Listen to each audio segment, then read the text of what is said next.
Merci Virginie Segers, Yann Roland et Jean-Loup Roger, merci d'être avec nous. Il y a quelques semaines, Yvon Chouinard, le fondateur de Patagonia, annonçait que lui et ses héritiers léguaient l'entreprise et ses bénéfices futurs à la lutte contre le réchauffement climatique fléché par la protection des sols et l'agriculture responsable. Une entreprise valorisée 3 milliards de dollars et des bénéfices annuels de 100 millions de dollars. Il y a quelques mois, Stéphane Bancel, le repatron de Moderna, déclarait consacrer les 280 millions de dollars nets issus de la cession de ses stocks options à, je le cite, « améliorer le monde. Mes enfants auront la maison de famille et une éducation. Le reste sera donné. » Idem chez Pierre-Édouard Stérin, le patron des coffrets cadeaux Smartbox, les 800 millions d'euros de sa fortune. Il les a placés en grande partie dans un fonds de dotation destiné à soutenir la cause des plus démunis. À ses 5 enfants, cet homme porté par sa foi ne réservera, dit-il, que l'essentiel, là encore, l'éducation. On peut citer aussi Jean-Pascal Archambault qui a placé ses titres dans une fondation actionnaire, le Fonds Archambault pour l'homme et la forêt, mais aussi Cyril Vu du cabinet de conseil Seabird ou Bruno Perrol, patron de Bureau Vallée. Et il y en a d'autres, bousculés dans leur conscience sur la finalité de la fortune qu'ils ont accumulée via leur entreprise, sur le partage des valeurs qui ont construit l'entreprise, mais aussi sur le sens et la justification de l'héritage. Je rappelle à ce titre un récent rapport du Conseil d'analyse économique qui tire la sonnette d'alarme. Aujourd'hui, l'héritage représente 60% du patrimoine global des ménages français. Il était de 35% en 1970. Il y a là, nous le savons tous, un sujet fiscal et philosophique explosif et passionnant. Pour nous en parler, d'abord Virginie Segers, vous œuvrez depuis 25 ans à rapprocher organisation privée et intérêt général. Et il y a 10 ans, vous avez créé Profil, une entreprise à mission dédiée à la contribution des entreprises au bien commun. Vous accompagnez d'ailleurs nombre de ces chefs d'entreprise. Et parmi eux, Yann Roland et Jean-Loup Roger. Yann, nous allons débuter ce débat avec vous. Je vous présente dans quelques instants. Jean-Loup, vous présidez Implid, à l'origine un groupe du chiffre, créé il y a bientôt 50 ans, et dont vous avez étendu les compétences au métier du droit et du management dans le sillage des heureuses lois Macron. Implid est basé à Lyon, emploie 1000 collaborateurs et réalise plus de 100 millions d'euros de chiffre d'affaires. Alors, votre démarche en faveur d'un fonds de dotation n'a pas pour origine la question spécifique de la fortune, mais plutôt celle de la pérennité dont nous avons beaucoup parlé tout à l'heure avec Patrick Martin et Anne-Sophie Pic. Il est donc intéressant de voir qu'un même mécanisme peut poursuivre plusieurs desseins. Yann, je résume en quelques mots la genèse de votre itinéraire. Vous avez 68 ans. La société SETI, fabricant de portes d'entrée de maisons individuelles, a connu une forte croissance depuis que vous l'avez reprise en 1995. Vous avez tiré un profit substantiel des 3 LBO qui se sont succédés et vous avez fait le choix d'en placer une partie dans un fonds de dotation familial, Superbloom, qui détient désormais 35% du capital. Sachant aussi que 750 des 1300 salariés sont actionnaires à hauteur de 33% via un FCPE. Superbloom a 2 vocations proposées par vos enfants, les femmes en précarité et les méthodes alternatives d'éducation. Alors pourquoi ce choix? C'est en écho à votre trajectoire personnelle, c'est en écho à votre conception de l'entreprise, mais aussi de l'entrepreneur, du statut de l'entrepreneur? Je pense que l'entreprise est une source d'exclusion. Quand elle doit être performante, l'entreprise, et les gens qui sont plus fragiles s'excluent un petit peu d'eux-mêmes ou parfois on les exclut. Par ailleurs, l'entrepreneur, en tous les cas le dirigeant d'entreprise, a un impact réel social et sociétal. Et donc, en fait, petit à petit, c'est devenu un petit peu naturel pour moi, quand je lis ces 2 raisons, à la fois de continuer, enfin d'être le pilote d'une collectivité d'hommes et de femmes qui crée de la valeur économique, mais qui également s'intéresse aux impacts de l'environnement direct ou indirect de l'entreprise.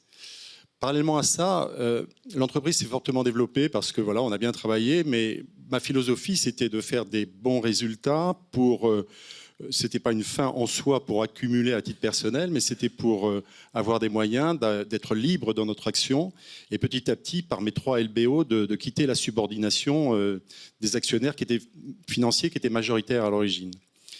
Et donc, quand l'âge avançant, j'ai voulu effectivement associer l'ensemble de ces idées. Parallèlement à ça, je ne souhaitais pas que mes enfants soient trop, pardon de l'expression, mais pourri par l'argent, c'est-à-dire que c'était pas une finalité là non plus.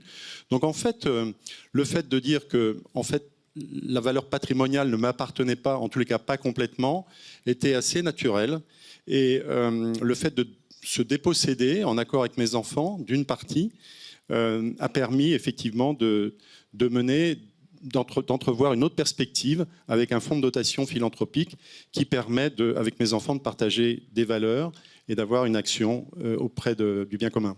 Déshériter, je prends le mot un peu fort, mais dans les limites de la loi, bien sûr, et avec l'accord des enfants. Mais déshériter ces enfants, c'est quelque part une manière de leur rendre service? Oui, en tous les cas, c'est un message fort. Bon, mes enfants ont 30 ans, donc à la fois, ils sont majeurs, mais ils sont encore jeunes. Et puis, ma démarche n'est pas sacrificielle.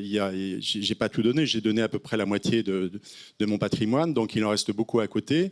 Mais en tous les cas, oui, c'est un marqueur, c'est certainement dans notre parcours familial.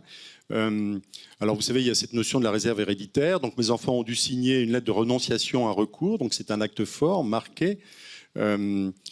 Écoutez, je ne vais pas dire que c'est un non-événement, mais c'est à la fois marquant, mais c'est pas grave, quoi. Au contraire, c'est chouette. On est à l'aise par rapport à ça. Virginie et Jean-Loup, j'aimerais vous faire réagir justement à la présentation de Yann. Moi, je retiens de Yann, de sa vocation, justement, de son engagement, un petit peu que la réussite d'une entreprise se partage parce que ce qui la fonde est collectif. Je sais que c'est un mot qui résonne fortement chez vous. L'entrepreneur est un au milieu des autres. Il existe parce que les autres sont engagés. Les salariés forment une communauté au service de l'entreprise et pas du patron. Et l'entreprise ne m'appartient pas. Je pense que c'est la phrase qui résume le mieux votre démarche, Yann. Comment vous réagissez, Jean-Loup? Et si je vous pose la question, c'est que en France, notamment, on a une tendance à sacraliser souvent l'entrepreneur qui porterait seul ou quasiment seul, en fait, la paternité du succès de l'entreprise. Oui, je crois qu'on a envie, alors je ne sais pas si ça vient de notre histoire monarchique, mais on a envie que ce soit qu'il y ait un leader qui incarne et que ce soit grâce à lui que tout se passe bien, peut-être pour pouvoir lui couper la tête lorsque ça va moins bien. Alors qu'en fait, je crois que la fortune, si on fait un peu des raccourcis, hein, c'est rencontrer la chance. Hein. Et la chance, bien, c'est la rencontre, pour moi, c'est la rencontre des autres. Donc c'est dans un collectif. C'est la chance qu'on nous ait transmis quelque chose. Et on existe par les autres. Je crois d'abord sa maman et son papa. Et finalement, toute la vie, c'est ce fil rouge qu'on tisse et qu'est-ce qu'on a appris des autres. Donc à un moment de croire que parce qu'on a un peu plus d'opportunités qui ont pu être saisies que d'autres, et bien que tout vienne de nous, c'est pas possible. Et je crois que vous l'avez bien dit tout à l'heure, c'est l'équilibre entre un écosystème global, donc c'est l'équilibre entre le plus faible de l'entreprise et le plus fort. Et je crois que, du coup, chez Implid, on dit souvent qu'on mesure la performance de l'entreprise à l'aune du maillon le plus faible. Et c'est parfois son dirigeant, et pas que de temps en temps. Donc il faut aussi qu'il sache qu'il est à sa place et qu'il ne dépasse pas ses prérogatives. Et que finalement, s'il veut être performant lui aussi, eh bien, il faut qu'il se replace dans un collectif et qu'il sache écouter et rester à sa place. Et puis je crois qu'aussi que c'est une performance qui est dans un cadre un peu plus large. Vous avez parlé de sociétal tout à l'heure. Et donc c'est l'entreprise qui est peut-être le prochain maillon après les hommes qui la constituent. Mais c'est aussi les partenaires qui finalement accompagnent l'entreprise au quotidien. Et puis c'est la localité, la région. Et finalement, c'est ce qui fait que on va avoir une empreinte qui va construire et s'inscrire dans le temps long. Et je crois que c'est aussi le point fort des entreprises familiales et de ce que vous avez fait, de pouvoir transmettre finalement à ce fonds de dotation qui va permettre de structurer d'une manière originale, mais il y a d'autres manières de le faire, ce temps long qui va permettre d'avoir un impact. Virginie, ces paroles sont rares encore? Alors à la fois elles sont rares, mais j'ai la chance qu'elles soient mon quotidien. Parce qu'en effet, chez Profil, on a décidé d'accompagner ces pionniers du modèle des fondations actionnaires en défrichant déjà au travers de travaux de recherche ce qu'est une fondation actionnaire, parce que pour beaucoup c'est un oxymore en France, tant la fondation évoque l'intérêt général, l'économie sociale et l'actionnariat, le capitalisme. Et on a toujours été convaincus que c'est justement à cette convergence que naissent les plus grandes innovations. Et donc c'est à la fois un modèle de transmission, et donc ça intéresse directement les entreprises familiales, un modèle de propriété, puisqu'il s'agit qu'un actionnaire, et peut-être même le seul actionnaire parfois, soit la fondation. Et comme vous le savez certainement, une fondation ne peut pas être rachetée. Donc c'est un modèle extrêmement disruptif par rapport à nos habitudes. Et puis enfin, c'est un modèle de gouvernance puisqu'évidemment, le représentant de l'actionnaire et donc la fondation siège dans les organes de gouvernance de l'entreprise. Et donc, j'ai le plaisir de vous accompagner tous les deux, ainsi que tout un réseau d'entreprises familiales que nous avons réunies sous le nom de DeFacto, Dynamique européenne en faveur des fondations actionnaires, car c'est un modèle d'abord nord-européen. On n'a rien inventé, mais on est extrêmement en retard en France. Alors justement, pour préparer ma question, je vais prendre 2 chiffres. En France, un pays de 67 millions d'habitants, on dénombre 25 fondations actionnaires. Je vous voyais venir. Hein. Au Danemark, un pays 11 fois moins peuplé, on en recense 1300. Et 70%, et ce chiffre-là est peut-être encore plus important, 70% du capitalisme boursier est le fait d'entreprises détenues majoritairement par des fondations actionnaires. Alors, il y a de nombreuses raisons à cela, mais qu'est-ce que cela nous dit sur la culture française, justement, son rapport à la fortune lorsqu'on est entrepreneur? Oui, ces chiffres sont absolument sidérants. Et en fait, on les a découverts en 2015 en allant défricher une terra incognita pour nous, qui était le vaste monde des fondations actionnaires, et en se rendant compte à quel point c'était puissant, structurant, parce que c'est un modèle aussi de patriotisme économique pour ce pays qu'est le Danemark. Tous les fleurons industriels danois, quasiment, appartiennent à des fondations. Velux, Novo Nordisk, Carlsberg, les chantiers navals, etc. Et donc, ça nous dit beaucoup en creux. Parce que, d'une part, d'un point de vue culturel, nous avons une notion extrêmement différente de l'intérêt général. Je vous donne un exemple très rapide. Stadler, les fameuses gommes bleues que tout le monde connaît, blanche et bleue, qui gomme très bien. L'entreprise Stadler, elle appartient à 100% à une fondation. C'est une entreprise allemande. Quand on lit les statuts de la fondation et son objet, eh bien, l'objet, c'est d'abord de maintenir l'emploi sur le territoire. Ben, en France, une fondation ne pourrait pas avoir cet objet. Maintenir l'emploi sur le territoire, ça n'est pas d'intérêt général en France. Donc, je réponds par un exemple à votre question. Culturellement, ça n'est pas d'intérêt général. Deuxième raison, c'est faire en sorte que que 95% des résultats soient réinvestis dans la recherche et développement. Ça non plus, c'est pas d'intérêt général, c'est de la gestion, c'est une décision d'actionnaire. Mais c'est la décision de la fondation, elle doit en être garante chez Stadler. Troisièmement, faire en sorte qu'il n'y ait aucun produit toxique dans la chaîne de production et de distribution des produits. C'est de la responsabilité sociale environnementale. C'est pas d'intérêt général en France.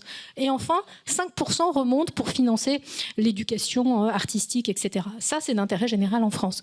Donc si on regarde en creux, il n'y a que 5% qui sont applicables en France. Donc il y a un rapport à la philanthropie, il y a un rapport au patriotisme économique, il y a un rapport à la responsabilité sociale qui relève d'une sphère privée et qui n'est pas finalement une prérogative d'une fondation. Et donc c'est pour ça que nous, ce modèle hybride, on essaie de l'encourager pour aussi faire évoluer la loi et porter un plaidoyer.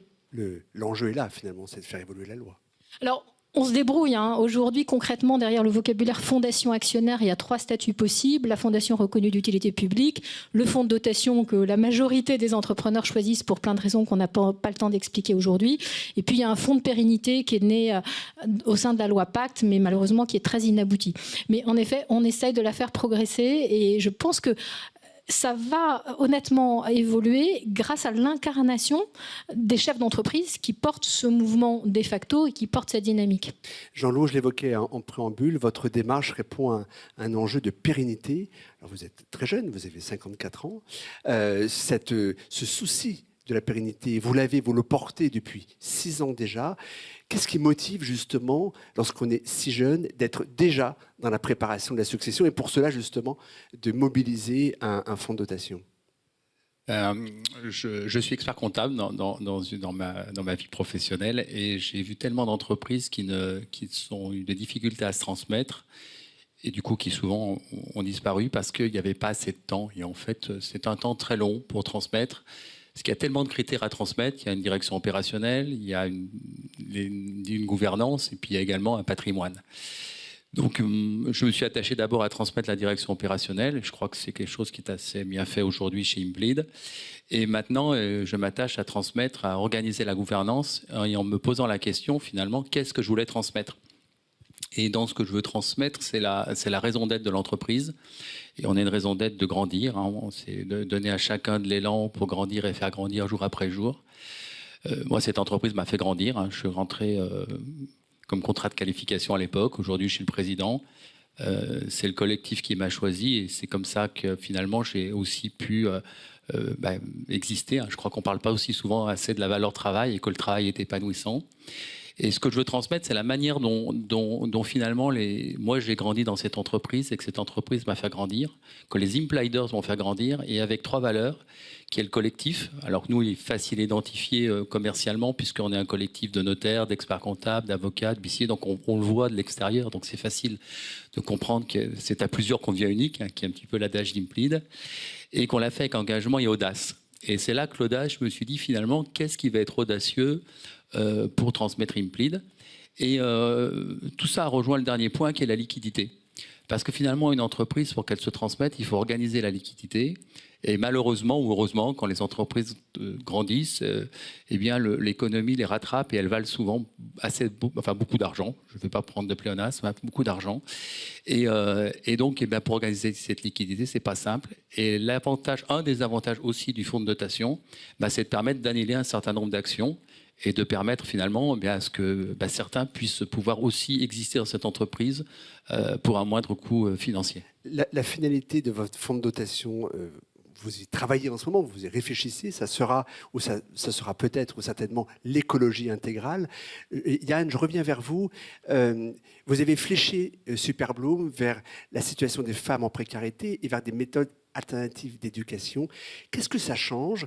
Mais dans l'entreprise, j'entends par là, dans le corps social, au sein du corps social de l'entreprise, est-ce que vous sentez vos propres salariés, les 1300 salariés, particulièrement entraînés, embarqués justement vers ces sujets-là ?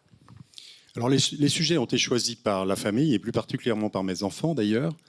Mais c'est des sujets qui concernent tout le monde. Et nous, on est une entreprise industrielle, donc avec toute l'échelle sociale dans l'entreprise. Et effectivement, déjà le fait de s'être dépossédé pour que les dividendes qui vont être reçus permettent de servir le bien commun, ça touche profondément les salariés et ça les motive encore plus. Ça devient un moteur, un booster dans leur contribution au quotidien. Ça se mesure sur l'EBITDA, ça ou pas ?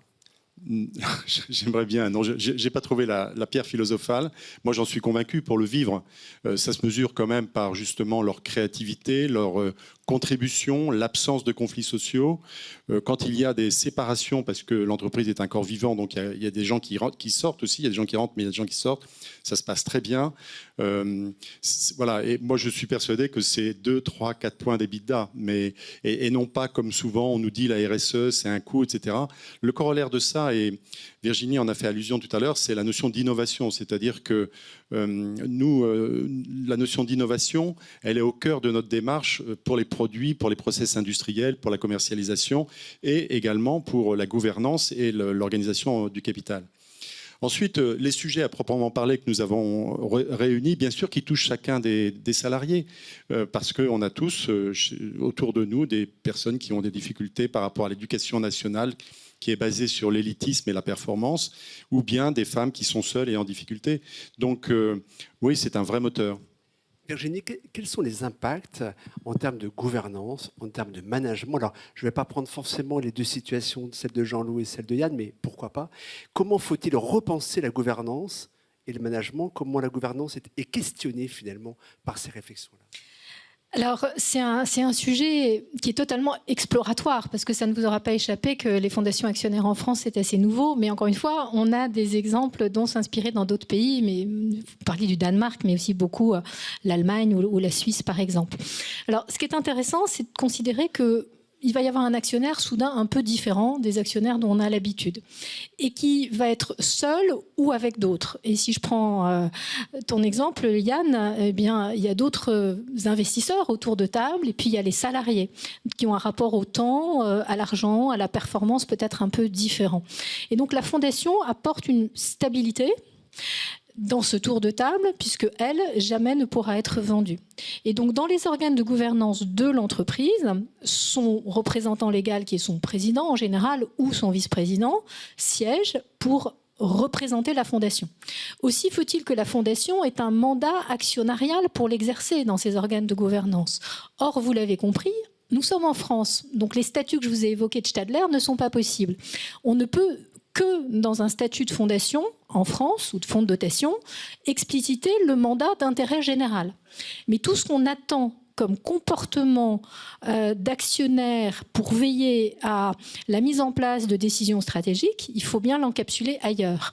Donc nous avons recommandé avec des juristes assez pointus d'écrire des chartes d'engagement qui décrivent ce rôle attendu.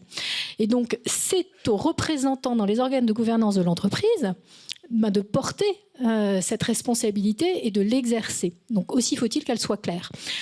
Ensuite, il faut que les organes de gouvernance de l'entreprise soient bien structurés. Et on est dans des entreprises familiales. Donc ça rejoint sûrement beaucoup de questions que certains d'entre vous se posent. Je sais qu'au FBN, vous avez beaucoup d'ateliers sur ce sujet. Mais nous, on a rencontré quand même pas mal d'entreprises familiales qui, à l'occasion de la transmission d'une partie du capital à un fonds de dotation, ont dû profondément revoir leurs organes de gouvernance d'entreprise. Parce que c'était un modèle encore très classique, patriarcal, où les décisions se prenaient le lundi matin autour de la salle du café. Voilà, donc on a structuré vraiment, avec des experts de la gouvernance, des conseils de famille pour représenter la famille. Et on a rédigé des chartes de famille, créé un vrai conseil d'administration qui fonctionne, un vrai conseil parfois de gouvernance, un directoire, etc., etc.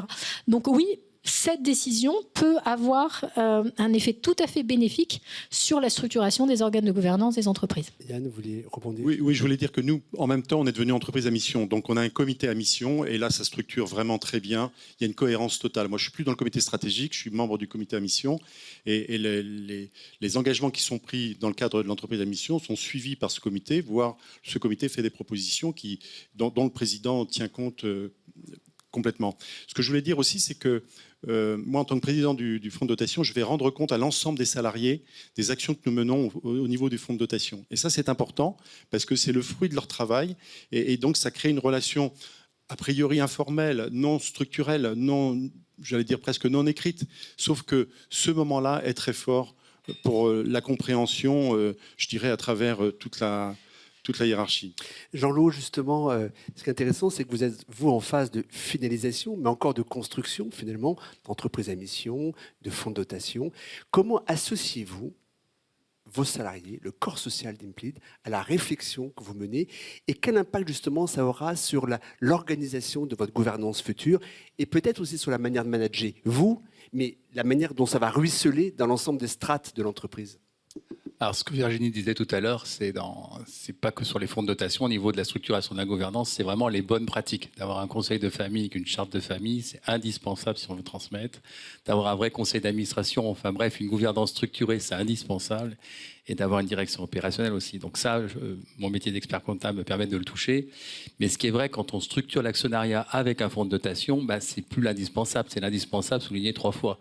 Donc ça permet d'avancer. Et chez Implid, on a commencé par le bas, donc la direction opérationnelle, où on a dans ce cadre-là finalement aussi décidé d'élargir l'actionnariat. Dans nos métiers de profession libérale, souvent ce sont les professionnels qui sont actionnaires. Et là, on a les salariés. Alors je crois qu'on n'est plus tout seul aujourd'hui. On a créé un fonds commun de placement, mais à l'époque, on était les premiers à avoir créé ce fonds de commun de placement, qui était déjà de dire on a un groupe d'actionnaires qui ne sont pas des professionnels en activité, mais qui sont des salariés. Et c'était aussi une volonté de partager la croissance à tous les niveaux, donc pas faire de différenciation entre finalement le travail qui est rémunéré, mais également l'investissement financier qui est nécessaire pour que l'entreprise grandisse. La deuxième étape qui est en cours aujourd'hui au niveau des salariés, c'est effectivement l'entreprise à mission. Lorsqu'on a décidé de s'appeler Implid, on a souhaité bien affirmer notre mission, qui est donc le faire grandir, je le dis tout à l'heure. Donc ça, bien sûr, les salariés ont été associés et c'est tout à fait, ça a été fait avec eux, grâce à eux, et je pense avec leur support et leur pression gentille mais délibérée. Aujourd'hui, on est dans la définition des indicateurs de mission pour cette entreprise à mission. On souhaite l'être pour le mois de septembre. Les salariés sont encore associés et c'est encore eux qui mettent la pression et qui se fera avec eux. Comme lorsqu'on a créé notre fondation, Implid Fondation, et c'est eux qui ont choisi finalement l'objet de cette fondation qui, pour nous, est d'accompagner les jeunes de 15 à 30 ans qui sont en difficulté, qui ont un accident de vie. En revanche, en ce qui concerne l'autre côté de la force, j'allais dire la famille, la charte familiale, là, je travaille en ce moment avec Virginie à associer la famille et puis à ce qu'on trouve un petit peu, finalement, qu'est-ce qui nous intéresse dans cette écologie intégrale, comment on veut se structurer et comment on veut s'investir demain dans ce fonds de dotation actionnaire, avec une problématique supplémentaire dans nos professions, c'est qu'aujourd'hui, c'est pas possible d'avoir un fonds de dotation actionnaire lorsqu'on est une profession libérale.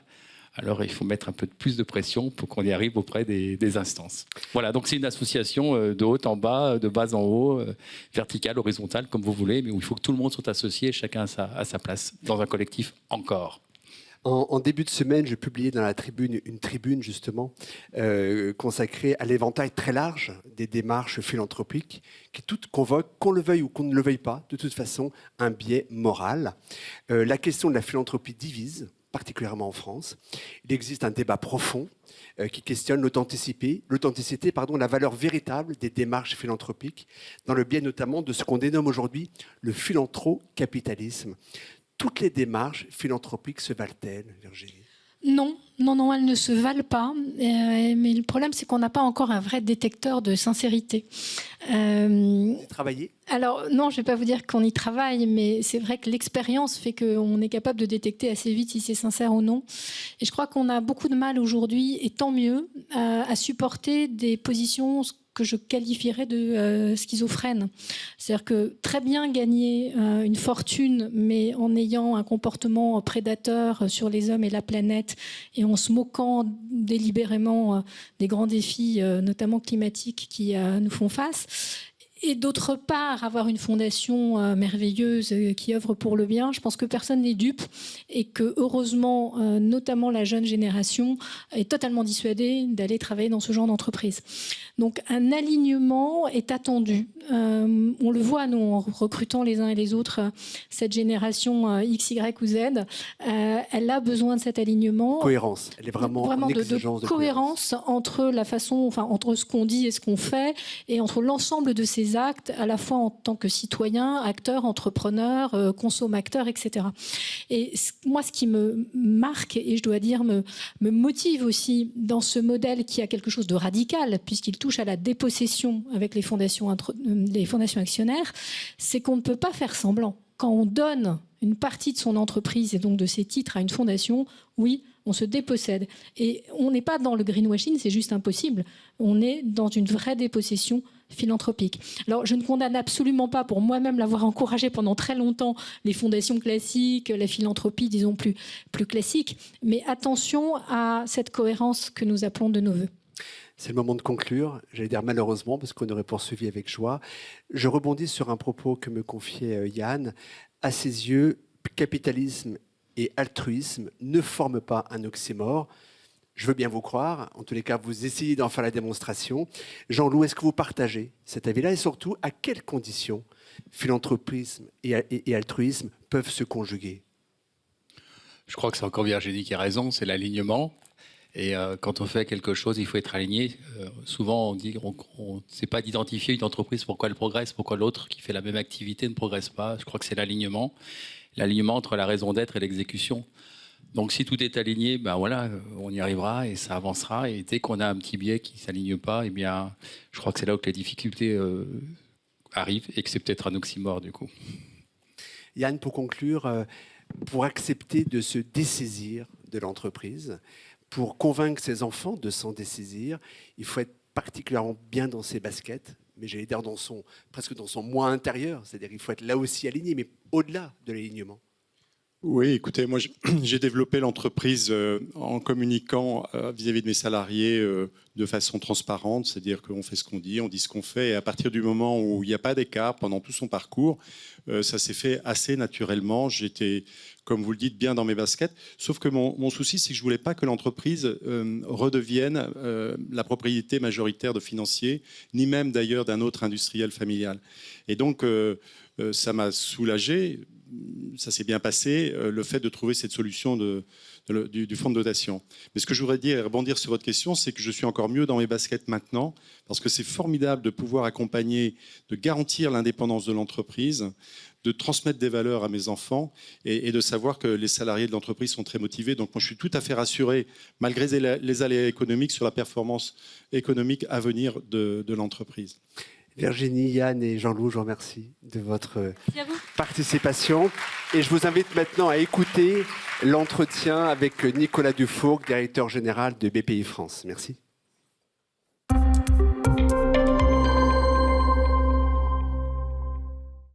Cher Nicolas Dufourcq, merci de participer avec cet entretien à la 2e édition du Family et Business Forum organisé par La Tribune, Family & Co et Family Business Network France.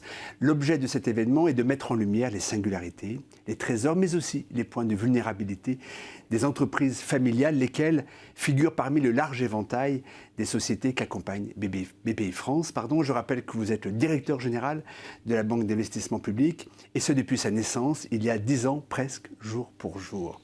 Vous avez publié cette année chez Odile Jacob un essai remarqué, La désindustrialisation de la France. Une partie de ce livre résulte d'entretiens avec des patrons d'entreprises familiales, en ressortit d'une capacité particulière d'être des résistants, des contre-attaquants à la désindustrialisation. Bonjour. Effectivement, j'ai interviewé une petite quarantaine de patronnes et patrons de l'époque qui ont vécu la désindustrialisation et qui en sont les survivants. Alors on peut se poser la question de savoir pourquoi effectivement dans mon échantillon je suis tombé sur beaucoup d'entreprises familiales. Eh bien parce que précisément je pense que les entreprises familiales survivent un peu plus que les autres. En tout cas dans l'industrie c'est tout à fait clair. Alors c'est le cas pourquoi ? Parce que elles ont une vision de l'horizon lointain qui est beaucoup plus claire et en même temps beaucoup plus prudente. Donc elles investissent notamment dans des machines qui ne sont pas rentabilisables en 5 ou 6 ans, mais en 10, 12 ou 15 ans. Elles prennent un certain nombre de décisions qui sont fondées sur la volonté de pérennité, peut-être plus que les autres. Elles construisent des consensus entre frères et sœurs qui sont plus lents, mais qui conduisent à plus de prudence aussi. Et ça, je l'ai repéré dans plusieurs des interviews que j'ai réalisées. Je peux avoir en tête Franck Matisse dans l'industrie du bois à Strasbourg. Je peux avoir en tête Henri Marquetta dans l'industrie de la mécanique à Annecy. Monsieur Lacroix dans Lacroix Emballage du côté de Besançon. Bernard Strait de Delfingen. Tous ces gens-là, c'est des entreprises familiales, hyper familiales, et qui voient loin. Loin et prudent. Ces caractéristiques, voir loin, voir prudemment, Oui. Elles ne sont que profitables aux entreprises ou est-ce qu'elles induisent aussi une certaine limite ou des points de vulnérabilité ? Le point de vulnérabilité, c'est que parfois il y a des opportunités formidables qui permettent d'accélérer le développement d'une entreprise, de doubler sa taille, de l'ordre du panache, dont la contrepartie est évidemment un risque pris important, et que vous ne voyez pas se produire parce que vous avez un effet un peu ouaté, amortisseur du consensus familial entre les frères et sœurs.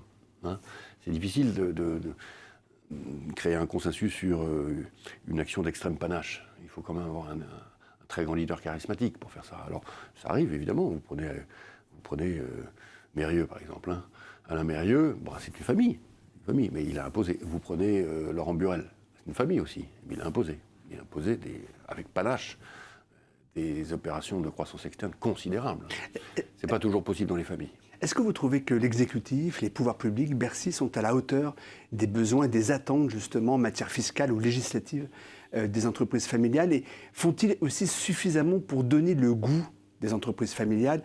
Je pose la question en référence à d'autres pays dans lesquels domine culturellement, naturellement, justement, une grande affection pour les entreprises familiales. Oui.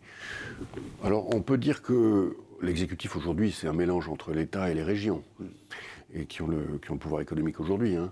Il y a une grande affection pour les entreprises familiales dans les 13 conseils régionaux qui pilotent le pays, et au niveau de Bercy, de la Direction générale des entreprises et de la BPI, évidemment, qui est très décentralisée, comme vous le savez, très grande affection pour les entreprises familiales. Aujourd'hui, on est actionnaire en direct de à peu près 450 PME. 60% de nos investissements chaque année sont des primo-ouvertures, c'est-à-dire des entreprises qui n'avaient jamais ouvert. 60%. Donc on a un rôle majeur vis-à-vis du reste de la place financière de Paris, qui est d'aller convaincre des familles, ou des individus isolés d'ailleurs, qui n'avaient jamais ouvert leur capital, de l'ouvrir, et une fois qu'ils ont ouvert, alors ils ouvrent à tous.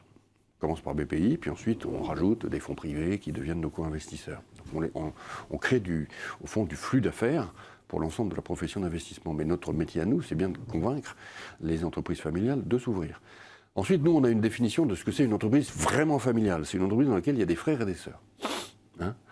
Si vous êtes un individu absolument isolé, vous êtes le fondateur, et ses enfants sont jeunes, vous n'êtes pas encore une entreprise familiale. Une entreprise familiale, c'est une entreprise dans laquelle il y a des frères, des sœurs, des pères, des mères. C'est une entreprise dans laquelle il y a Freud. Voilà. Et ça, c'est le tiers du portefeuille. Sur les 450 entreprises, vous en avez 180. Donc on a sur 180 entreprises familiales, on peut dire des choses. On peut en effet. Bon. Est-ce qu'elles se plaignent du fait qu'elles sont mal comprises, maltraitées, etc. Bon. Il y a eu le moment terrible du déplafonnement de l'ISF entre 1995 et 2003. Ce moment est révolu. C'était il y a longtemps maintenant. Mais enfin, il a quand même fait très très mal, puisque beaucoup d'entreprises familiales ont vendu à cette époque. Et elles ont vendu à des fonds de LBO qui eux-mêmes étaient souvent à courte vue. Il fallait rentabiliser en 5 ans, donc n'ont pas investi dans les machines qui étaient nécessaires pour pérenniser ces entreprises, de sorte qu'il y a eu quand même beaucoup de casse à la sortie. Voilà.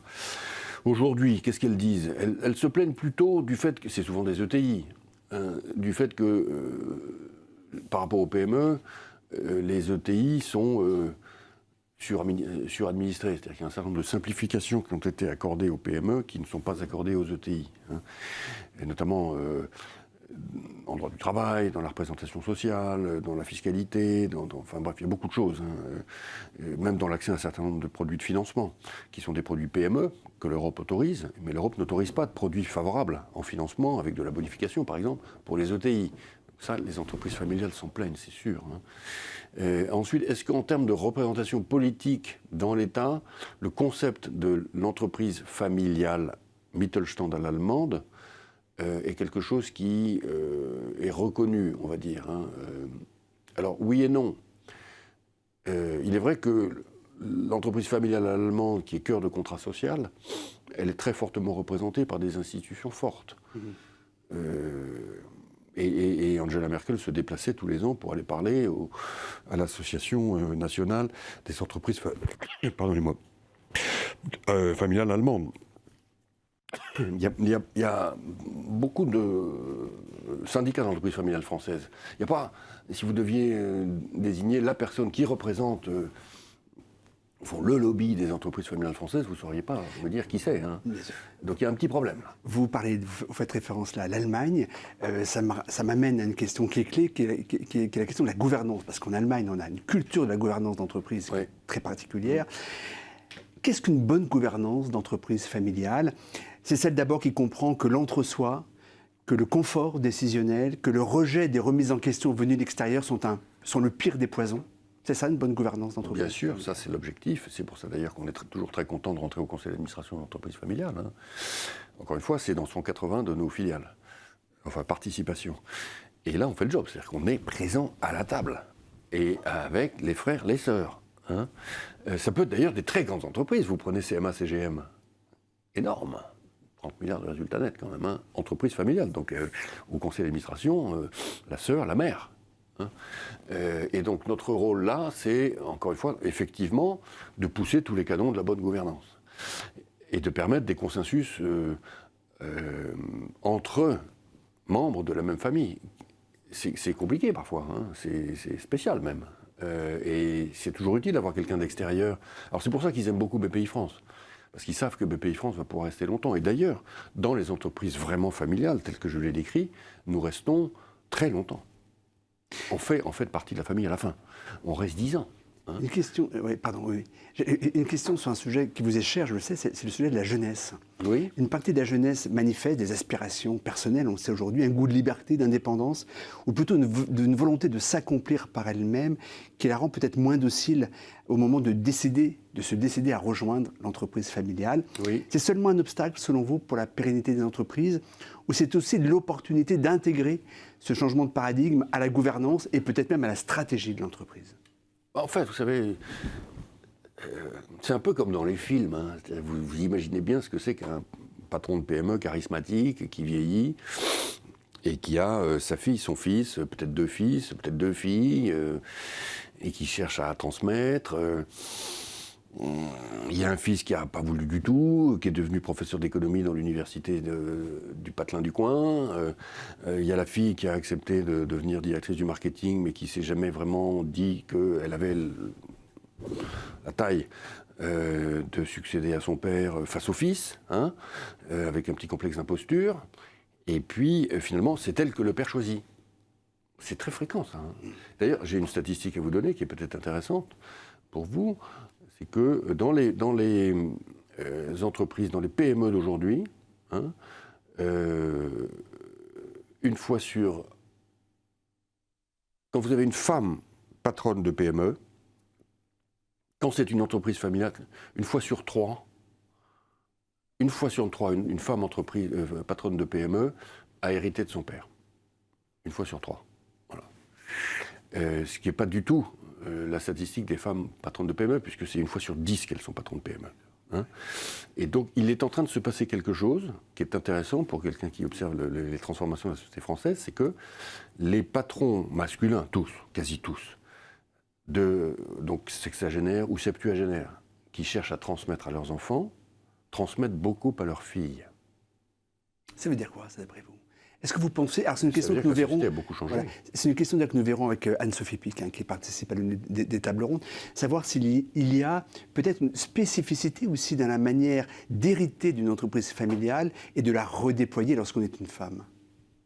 Qu'est-ce que vous en pensez, vous? Oui, de toute façon, moi, je crois au talent managérial infini des femmes, ça c'est sûr. Hein.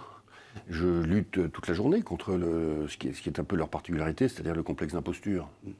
Toute la journée, y compris à l'intérieur de BPI France. Hein. Donc ça, c'est un combat qui n'est pas terminé du tout. Hein.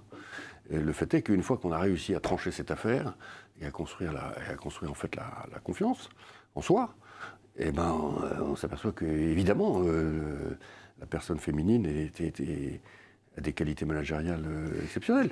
Et donc les pères qui observent leur progéniture font ces choix-là. Et parfois, c'est difficile pour eux, parce que parfois le fils n'avait pas décidé d'être professeur dans le coin. Le fils aurait bien aimé, mais il n'est pas choisi. Et c'est la fille qui l'emporte. Donc Freud est vraiment très présent dans cette question-là. Très présent. Et vous imaginez le rôle de mon représentant salarié de BPI France au conseil d'administration de ces entreprises. J'imagine. Rôle très important. Je poursuis avec la jeunesse. Elle exprime, on le sait, de nouvelles exigences, notamment d'ordre écologique, sociétal, éthique, Oui. pour elle-même aussi, pour l'emploi qu'elle décide d'occuper et pour l'entreprise qu'elle fait le choix d'intégrer. Lorsqu'elle rejoint la gouvernance ou l'opérationnalité d'une entreprise familiale, Oui. cette jeunesse doit-elle être vue avant tout justement comme une formidable chance de réorienter l'entreprise aussi dans cette veine-là d'exigence sociétale, éthique et écologique. Ah mais tout à fait. Là, nos études sont très claires. Hein. Les chefs d'entreprise ont parfaitement compris la nécessité de faire la transition climatique de leur entreprise. Mais tous. Et pourquoi tous? Parce que leurs enfants, ils ont des enfants. Et leurs enfants leur mettent une pression terrible. Alors ensuite, les chefs d'entreprise en question nous disent ok, mais je fais quoi? J'appelle qui? Donnez-moi le 06 de quelqu'un qui va m'aider à le faire lundi matin. Et on a tendance parfois effectivement à leur répondre le 06 c'est celui de votre fils, hein, ou de votre fille. Et il va savoir. Et donc moi je suis hyper optimiste. Hein. Ils vont tous aller en transition climatique. Ils en ont tous envie. En plus, c'est pas très cher à faire. Vous faites un certain nombre de diagnostics et très rapidement vous faites des économies très importantes sur l'eau, sur l'énergie. C'est pas des capex énormes, c'est beaucoup de bon sens. Donc la transition, la mise en transition climatique, elle s'accomplit sous nos yeux là. Dernière question j'aimerais voir avec vous, c'est le thème de la transmission.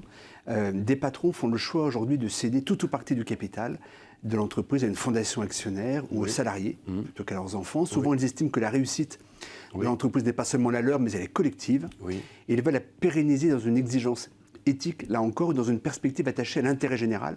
C'est aussi une conception, on va dire, philosophique de la propriété et du partage de valeurs. Ils considèrent souvent que l'entreprise n'est pas plus la propriété de la famille que celle des parties prenantes qui la font vivre au quotidien. Ils ont aussi une vision très libérale et critique de l'héritage, un peu à l'américaine. Que vous inspirent ces pionniers, justement, de la transmission d'entreprise, qui sont encore rares, mais qu'on voit, justement, de plus en plus? J'en vois beaucoup. Hein. D'abord, je voudrais que nos auditeurs sachent que les patronnes et patrons de PME ont, dans leur écrasante majorité, des actions caritatives. Hein, mécénal, de bien commun, bon, chacun sa marotte, hein, mais ils en ont tous. Donc ils sont très très insérés dans le social 360 degrés, j'ai envie de dire. Hein. Ils sont dans une culture qu'on connaît bien, hein, qui est la culture consistant à penser qu'un enfant qui hérite trop est un enfant peut-être un peu gâché. Hein. Et donc on est dans la culture de l'effort quand même en France.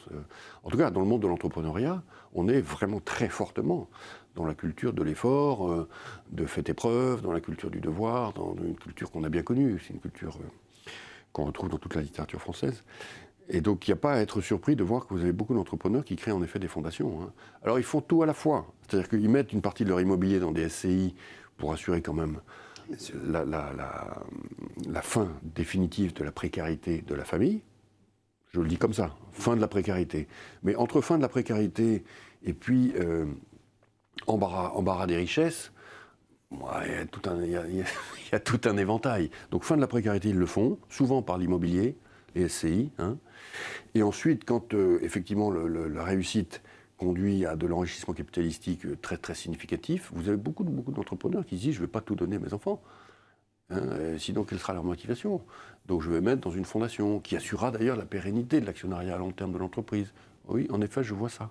On le voit énorme. Alors en Allemagne, c'est la norme. Hein. Mais c'est la norme pour des raisons fiscales aussi. C'est-à-dire que quand vous mettez tout dans une fondation, vous ne payez pas. Il n'y a pas de frais de succession, il n'y a pas de droit de succession. Hein. Voilà ce que je vois. C'est des situations tout à fait contrastées. Hein. Non, pour moi, la meilleure nouvelle, encore une fois, c'est que c'est parce que l'entreprise est familiale qu'on voit émerger une nouvelle génération de femmes patronnes de PME. Ça change tout. Et c'est un sacré message. Ouais. Merci beaucoup, Nicolas.